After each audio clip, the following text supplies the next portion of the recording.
Hi guys, and welcome back to Afrobeats Unfiltered. The trending topics that we will be discussing for the past week are Asake's Work of Art album, Yvonne Nelson's expose book entitled I Am Not Yvonne Nelson, Bill Gates' comments in Nigeria following the president's inauguration, and Wizkid's first appearance at Tottenham Hotspurs ahead of his headline stadium date.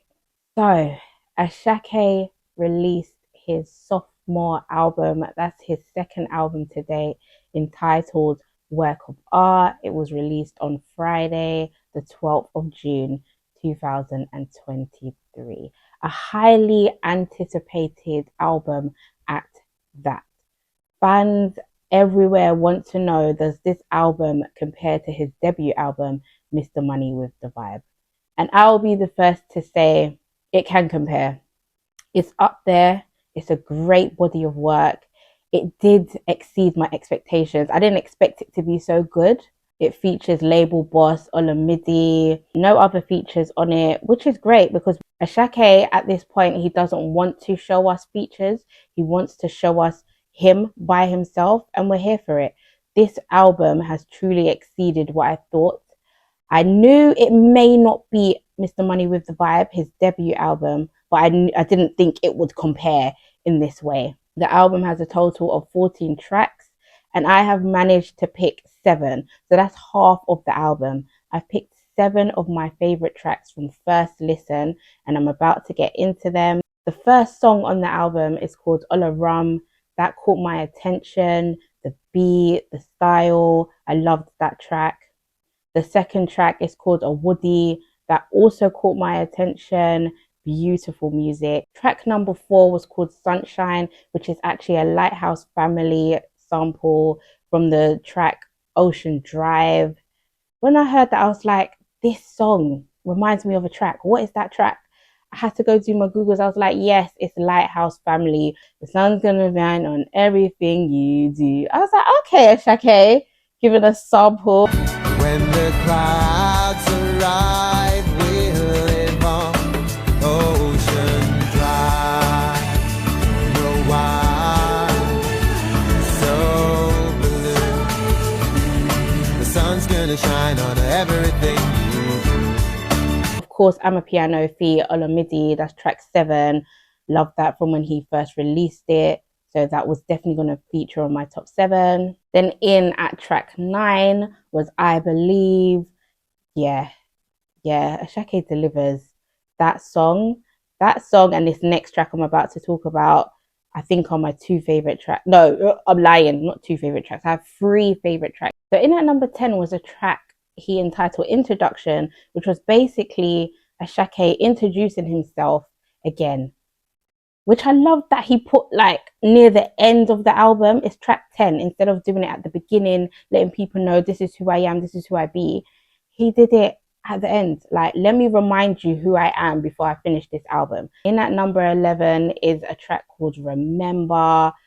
The melodies, the choir, the instrumental, the beat, that is a definite fave. And might I add, the majority of this album was produced by Asake's favorite producer, Magic Sticks, and it's nice to see him carry him along within his journey. Half of the songs I've picked are majority produced by Magic Sticks.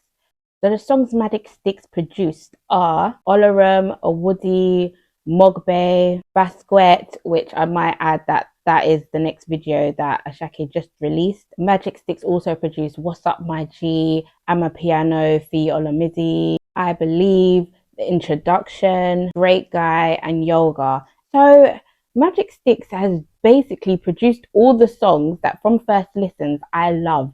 So that just brings me to conclusion that I love the combination of Asake and Magic Sticks. For me, them two make a great team. Like together, he produces the beat, Asake jumps on, he gives us what we need. Even though a lot of people are saying Asake just makes the same song over and over. There was this video that actually showed all of Asake's songs starting off with the same beat. But if it's not broke, don't fix it. If something works for you, go for it. Like, this works for Asake.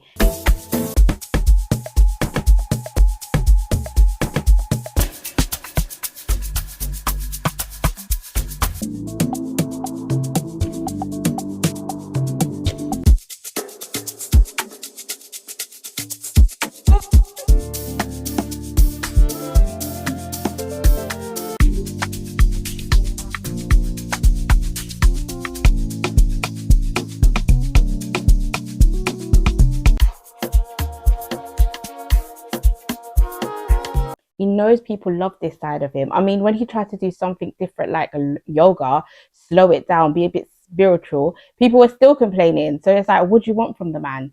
But let me say, he's given us this formula for Mr. Money with the Vibe right now. He's now given us this formula for Work of Art. On the third album, he would have to do something out of the box. I don't think he can give us the same formula.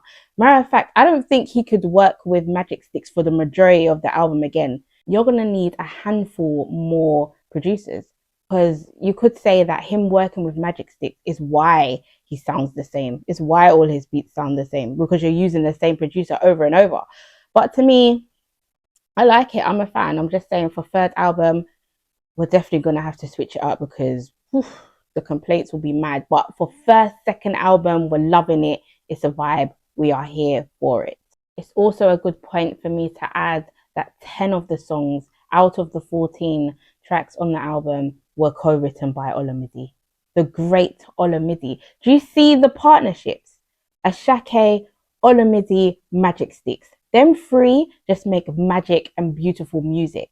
But like I said, third album, we're probably gonna have to switch it up a little bit. Like, still give us the Asake formula. Like, maybe for half of the album, give us the Asake formula, but to try something new. Not too new, because sometimes when these artists try new, like Davido's About Time album, when he was really Americanized, I was like, what's going on there?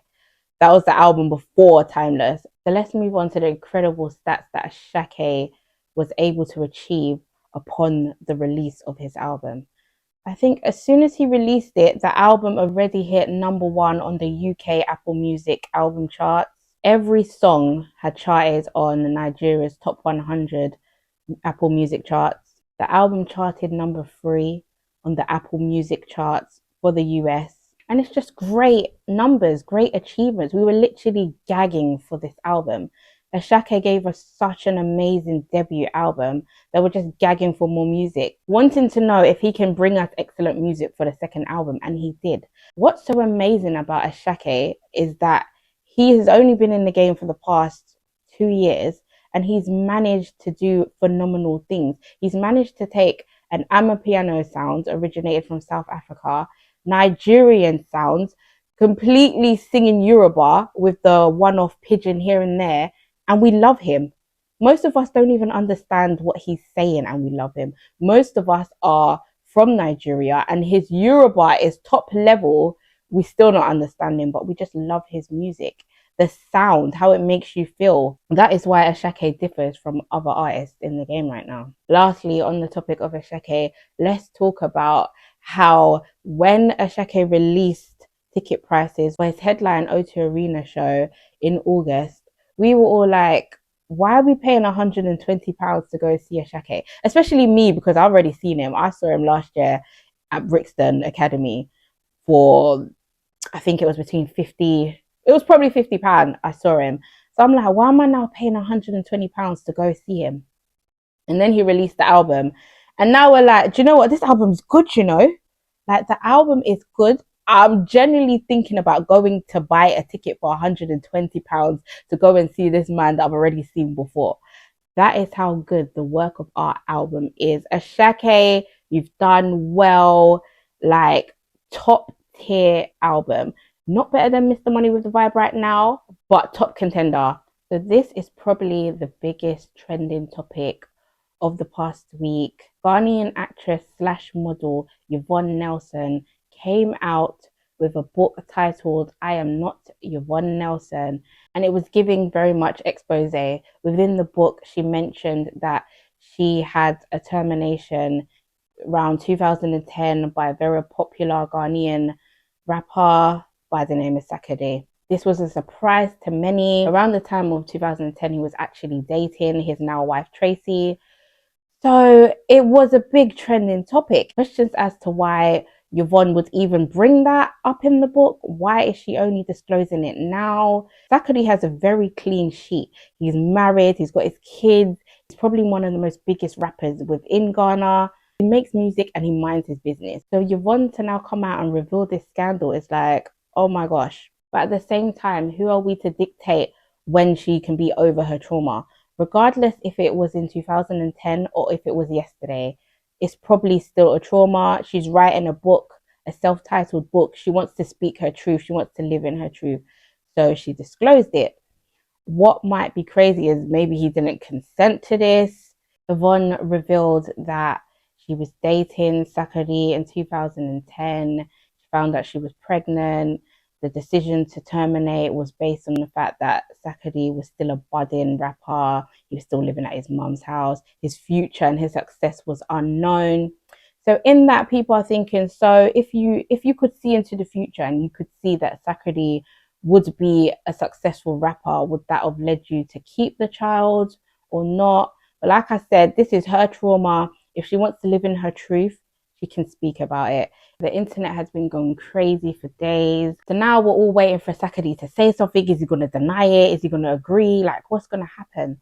So the next time Sarkodie tweets, I think it's like a day after the hype has, well, not really cooled down, but let's say it's been a good 24 hours since this termination story has been revealed. Sarkodie goes on his Twitter and he tweets, "Back with the fire," with 3 fire emojis. This guy is tweeting a Ghanaian musician called B4 Bana, who is back with new music, which is great for B4 Bana because now all eyes are on him. Everybody is gagging, waiting for Sarkodie to say something, and he just makes it about music, which he should. Maybe he doesn't want to get in the palaver, in the drama.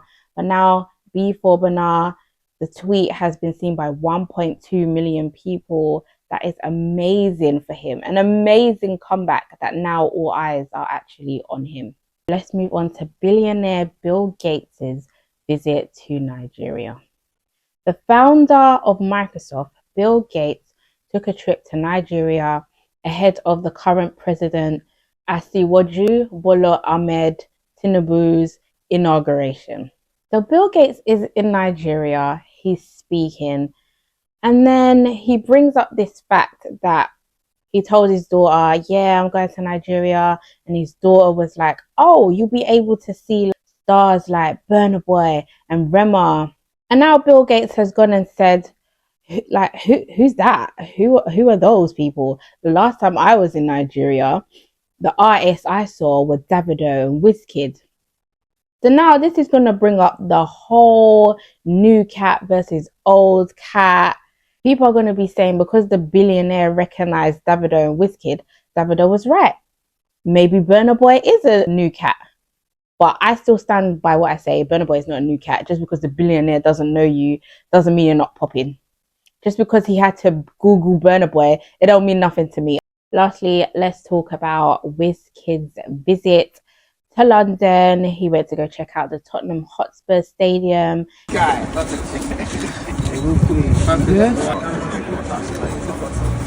Ahead of his headline show on Saturday, the 29th of July, 2003.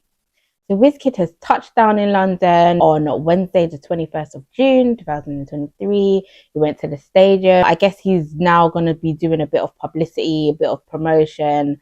We're just a little over a month before he headlines this stadium, which the capacity is 62,850. He's going to be playing Tottenham Stadium probably a month after Beyonce graced the stage. So yeah, he should now be doing publicity because I don't think he's actually sold out yet.